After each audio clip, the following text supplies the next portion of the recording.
De otra manera, presenta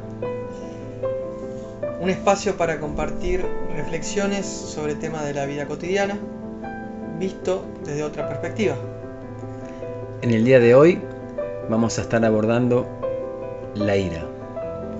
¿Cómo vivir sin ira? Era el título de hoy, ¿no? Cuando lo pensamos juntos. Porque la idea sería comprender la ira en su totalidad, ¿no? La ira es una emoción, una de las emociones primarias, una de las emociones que no podemos negar, ¿no? Que van con nosotros, que vienen de nosotros desde los inicios, ¿no? Es una herramienta de la mente, un mecanismo de defensa, algo necesario.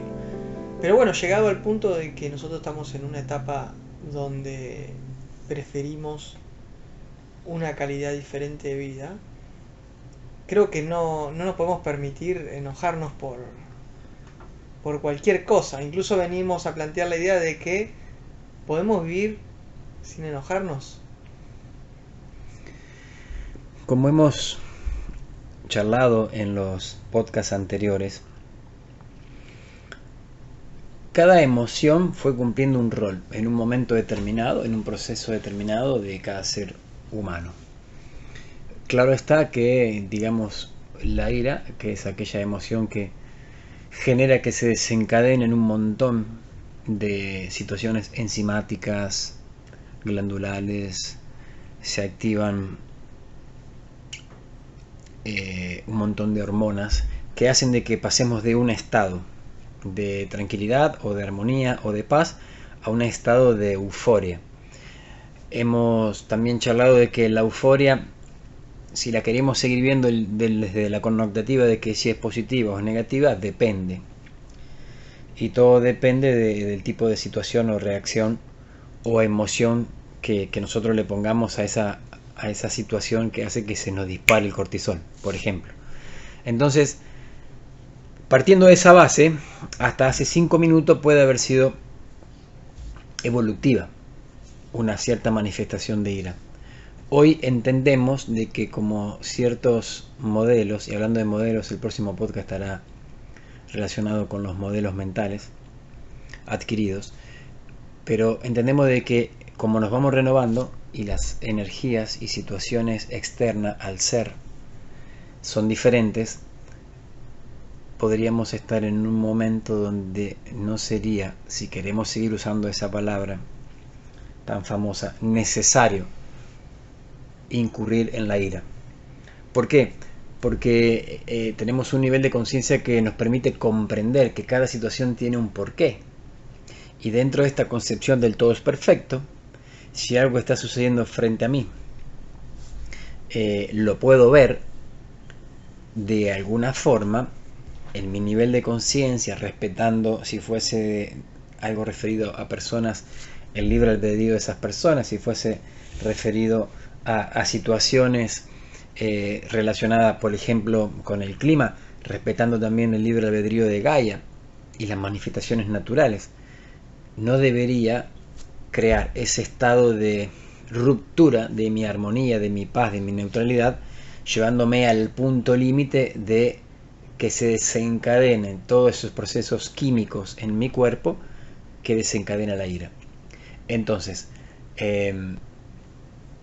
ira podría ser el título, pero lo interesante a poder analizar sería el por qué los seres humanos llegamos a ese punto donde de alguna forma permitimos que suceda en nuestro organismo un movimiento que nos saque absolutamente de ese estado inicial y nos ponga en un estado de alerta, un estado de preparación para cosas que ya no existen. Porque hablando mucho del curso de milagro, uno de los primeros capítulos que te lo repite todo el tiempo, es, por ejemplo, esta mesa no existe. hay otros La ejemplos primera también. lección de... Primera lección, ¿no? Sí, sacarle el significado a las cosas. Entonces, si le sacamos el significado de las cosas porque vivimos de esa neutralidad, ese estado de conciencia y de coherencia, podríamos decir que nada generaría ira en nosotros. Esa es la teoría. A eso estamos apuntando y creo que cada uno de nosotros, si hacemos una introspección y una estadística y nos miramos qué cosas hace meses o años nos generaban ira, hoy ya no lo siguen generando, porque hay otra perspectiva, como el título del podcast lo dice, ¿no? De otra manera. Estamos en un momento donde podemos y tenemos la capacidad de poder ver las cosas de otra manera. Entonces es como que esa gran ira, que en muchos casos hasta se acumula, en nuestro caso podría decir que ya está como perdiendo fuerza, perdiendo magnitud, para poder estar siempre lo más cerquita de ese punto neutro, de ese punto de equilibrio donde nuestro cuerpo no se contrae por ciertas situaciones o palabras o emociones que intentan manifestarse. Es interesante. Bueno, a medida que avanzamos nosotros en el curso de milagros, capítulo a capítulo te señala que la ira no está justificada de ninguna manera. No puede coexistir la paz y la ira, ¿no? La ira es una reacción emocional, ¿no? Es típica del cuerpo, de la mente ego, de que, como el miedo. O sea, vos no podés vivir con ira. O sea, no existe en el sistema normal la ira, sino que es la respuesta a algo que vos no estás aceptando. Y volvemos a hilar con la empatía del programa pasado. O sea, cuando vos no aceptás algo, viene, pero es todas tus justificaciones para sentir esa emoción, ¿no? Es muy interesante, Luciano, lo que decís, porque entonces esto ya dejaría claro ciertas pautas. Hemos escuchado hablar y hemos pensado de que, por ejemplo, el miedo en algunos momentos o en algunas situaciones es positivo. Viste de que se habla de que, ejemplo, cuando estábamos en la época de las cavernas, iba a atacar el tigre blanco de colmillo, el tigre de colmillo afilado. El miedo hacía que nos pongamos alerta y que nos predispongamos a correr o tantas otras cosas. Bien, pero estamos hablando de la época de las cavernas. Entonces, en este momento, al menos por lo que entiendo que comentaste y por lo que yo siento, ya no más. No es que hay un miedo positivo o un miedo negativo, o una ira que colabore en el proceso evolutivo o que no colabore en el proceso evolutivo. Es injustificable. Claro, porque en esa etapa vos estabas todavía protegiendo tu avatar, tu sistema parasimpático reaccionaba, ¿no? Era el miedo de supervivencia, ¿no? El cerebro reptiliano, como quieren llamarlo. Pero creo que estamos porque en una no etapa teníamos más... la información. Exacto. De que todo es evolutivo y todo es perfecto. Claro. Entonces no podíamos llegar a entender que cualquier cosa que nos estaba aconteciendo era para nuestro proceso evolutivo. Si todavía nos seguimos identificando con el cuerpo, obviamente el ego va a estar justificado, el miedo va a estar justificado, por ende la ira también va a estar justificada. Pero para los que vemos un poco más allá y ya sentimos que eso ya no vibramos con eso, no tiene mucho sentido. No vas a querer estar con esa energía, porque te va a generar una reacción en cadena de la misma manera. Es la segunda ley de correspondencia. De la misma manera que vos ejercés, el universo te lo devuelve. Entonces, si vos accionas con ira, ya tus mismas células empiezan a generar, se predisponen se preparan para lo que viene. Y como ayer que estábamos en un grupo que estaban hablando justamente de las glándulas, de cómo sube el cortisol y del estado de ansiedad, que, o sea, no está pasando nada. Tu cuerpo, decían en el ejemplo del auto que está parado en el semáforo, pero está a 1000 revoluciones. No está pasando nada, pero vos tenés miedo de que lo que va a pasar, de lo que va a decir, del otro cómo te va a dar, cómo va a reaccionar, cómo va a girar el mundo mañana, si está nublado, cómo lo van a ver, cómo van a estar las estrellas. Entonces, no está pasando, o sea, lo que pasa es perfecto como pasa y nos afecta a todos. Y quizás si vos no supieras todo eso, te relajarías mucho más. Por eso la información a veces es mejor menos que más, porque si vos no sabés manejar la información y te la doy, te estresás. Entonces, está como queriendo... Sí, claro, ahí se justifica que la ignorancia permite poder vivir al ser con mayor tranquilidad. Pero qué interesante, Luciano, porque bueno, cuando vamos planteando los temas a charlar, tenemos una idea de por dónde empezar, pero nunca sabemos bien por dónde vamos a terminar. Y recién te escuchaba y claramente está que la ira es un producto directamente proporcional al miedo. No existe ira sin miedo.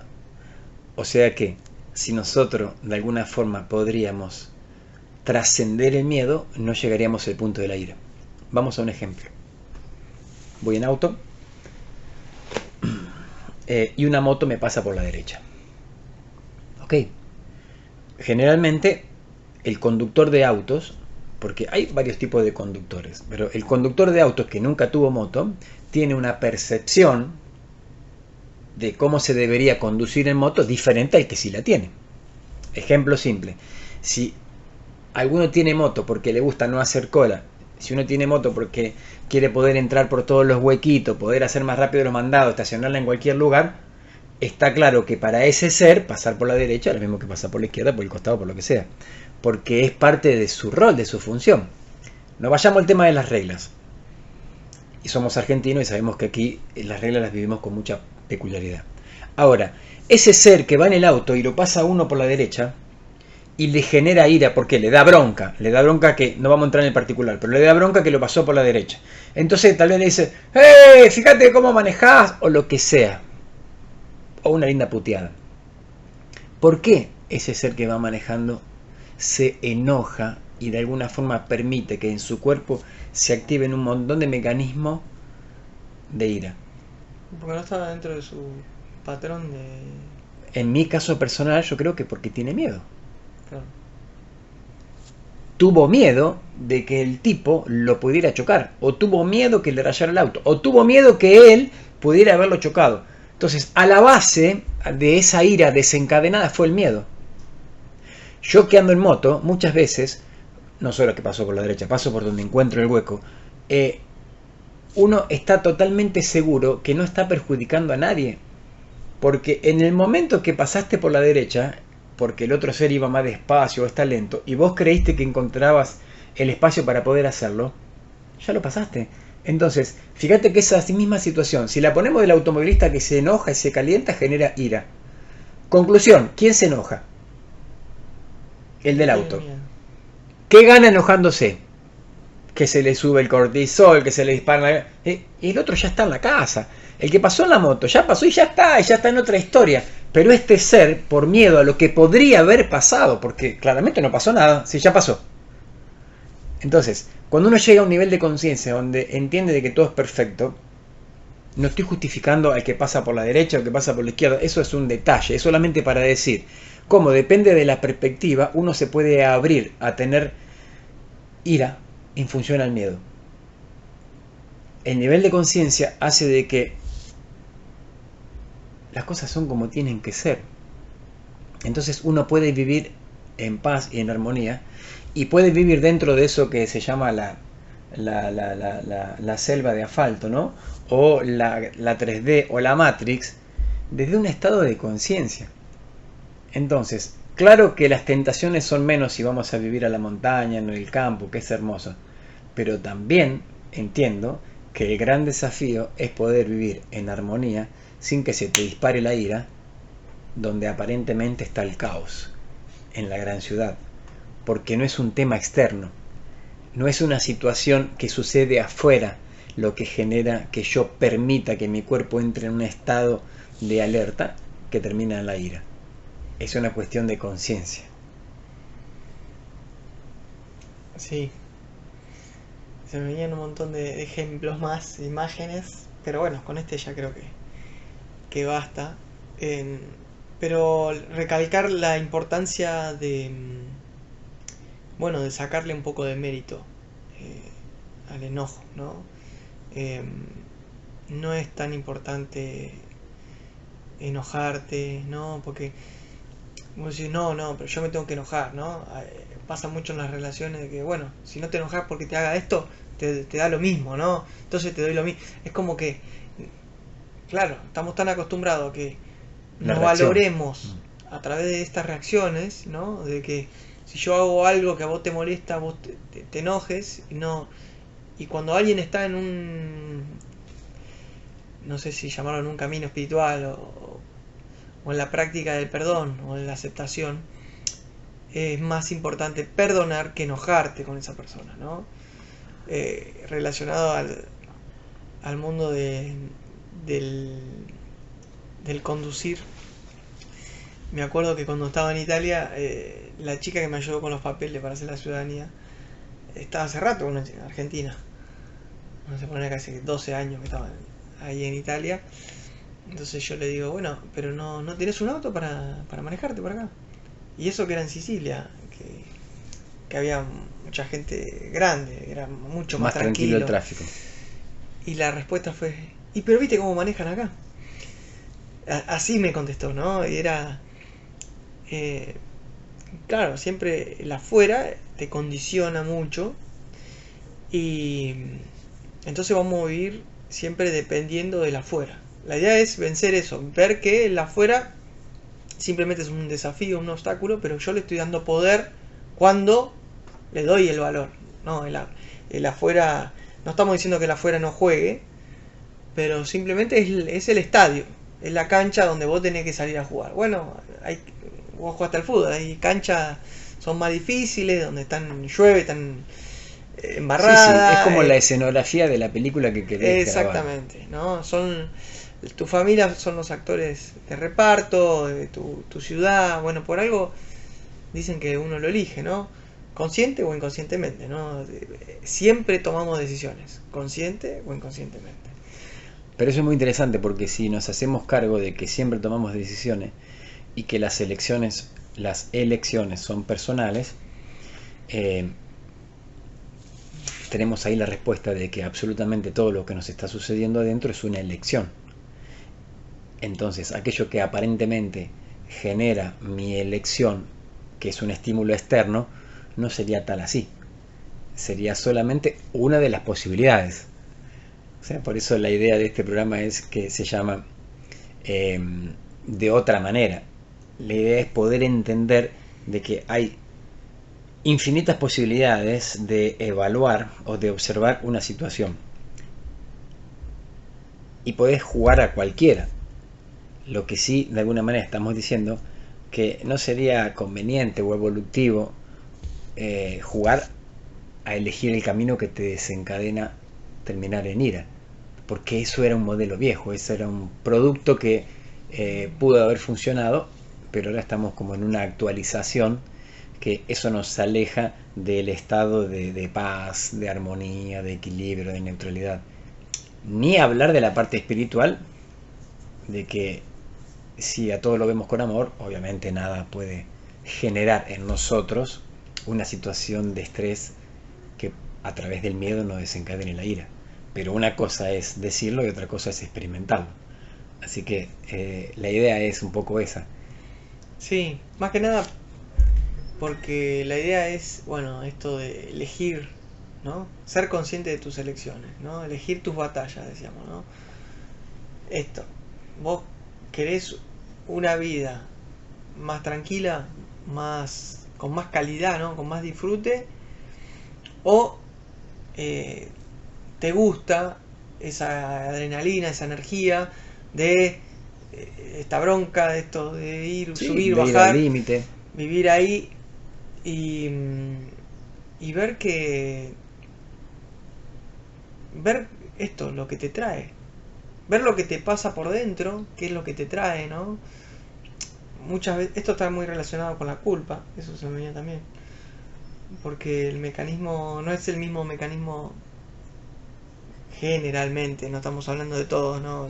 Esto del universo femenino que el masculino, ¿no? El cerebro, porque por por época, por lo que fuere, por historia, el femenino se tendió como más a reprimir. Entonces te hacía sentir la culpa al masculino, y entonces si vos no despertabas, bueno, la ira, ¿no? ¿Cómo no te vas a dar cuenta, no? Esto de proyectar la culpa, pero la culpa la sigue teniendo ella, ¿no? Porque es la que la está fabricando. Si el otro no la ve, no puede sentir eso que vos sentís. Entonces, ese mecanismo que, bueno, tenés que darte cuenta, pero no te lo voy a decir, sigue estando en reprimir y que te lo resuelva el otro, ¿no? Quizás, esto estamos diciendo, no es que todo sea igual, sino que generalmente se ve de esa manera. Al varón, quizás, el soltar todo y no tan represivo, soltó de más y también encontró ira ahí porque te lo estoy diciendo, ¿no? Es como, bueno, esto es así, así tiene que ser, ¿no?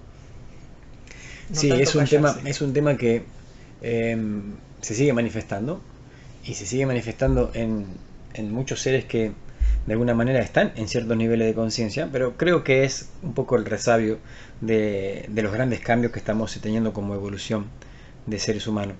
Me parece que es un momento de poder verlo, y cuando uno de alguna manera, por modelos mentales, espera que el otro reaccione por alguna situación que estamos proponiendo, de alguna forma también es parte de esa dependencia de la que hablábamos. Entonces hoy creo que estamos en un momento, creo y siento, que estamos en un momento donde desde esa capacidad de poder ver las cosas de diferentes ángulos y diferentes perspectivas, de otra manera, nos permite poder tomar la decisión que sea más armoniosa para cada uno de nosotros, porque hemos ya vivido en situaciones de estrés, hemos ya experimentado enojarnos, dejar que la ira se apodere de nuestro ser, y después hemos vivido las consecuencias. O sea, siempre hay un costo-beneficio. Entonces, en este costo-beneficio es ir hacia adentro y sentir realmente cuánto más quiero permitir que ciertos modelos mentales, emocionales, ancestrales, permitan que se me dispare la ira. Bueno, fíjense cómo se te disparó, está fuera del control, ¿no? Y esto siempre es una charla que yo tengo con mis alumnos muy cotidianamente, de cómo detectar el ego, ¿no? Porque te dicen, bueno, hay una parte de mí que sí se quiere eso, ¿no? Hay una parte de mí que no lo acepta. Suponete, ¿no? Pasa comúnmente esto, ¿no? Una parte de mí dice una cosa, otra parte de mí dice otra cosa. Fíjense que hay una parte de mí que comprende esto, pero hay una parte de mí que lo está resistiendo y se enoja. Bueno, para detectar el ego es la que se resiste, la que se enoja. Es la parte no real. Porque el ego lo pone en el lugar de la imagen, de la reacción. No está con la cosa. Está en la que no quiere, en lo que se resiste. Entonces, si nosotros seguimos pensando, creyendo que esa parte que se reacciona es real, vamos a seguir eternamente en ese juego. Pero bueno, esto lleva a un proceso de investigación, de autoconocimiento profundo. Pero bueno, acá como que lo tiro como para cerrar también la idea de que fíjense que cuando actuamos de la ira, estamos actuando desde el miedo, desde el ego, desde la ilusión, para que lo tengamos en cuenta. Entonces, la ira te quiere decir, no, si vos haces esto, vas a estar tranquilo. Pero es un engaño, pichón. Claro, y el ser te dice, si vos no haces eso, si vos no le das eso, estar tranquilidad, ¿no? Es como, bueno, verlo, que lo puedan ver. Bueno, un gran placer, como siempre, Luciano, compartir nuestra tercera presentación de podcast de este segmento, y invitarlos a todos a que, si así resuenan, que lo compartan con amigos, y informarles también que en el próximo vamos a estar charlando sobre modelos mentales propios o adquiridos. Muchas gracias.